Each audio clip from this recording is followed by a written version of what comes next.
Getting your pieces to fit properly in double bevel marquetry is all about setting your cutting angle correctly.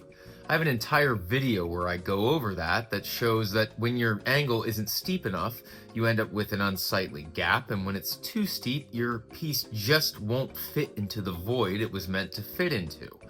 Now, most of the time, you really want your pieces to fit just perfectly, but there are occasions in which you may intentionally want to create a gap or make your piece too tight.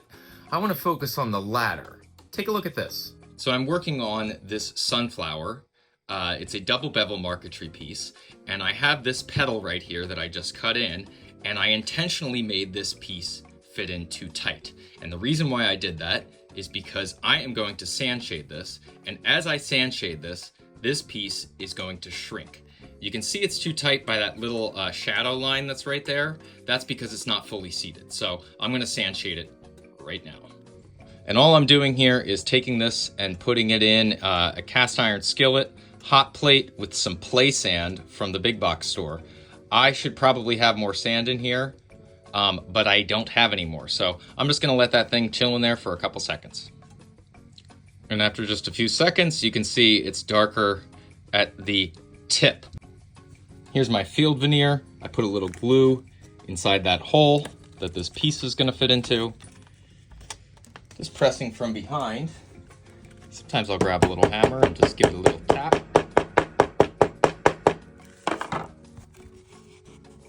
Take a look there.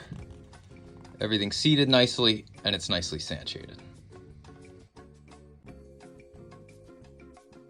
Now, it's no wonder why that piece shrunk. This is a very hot and dry environment to put wood in, and it will act accordingly.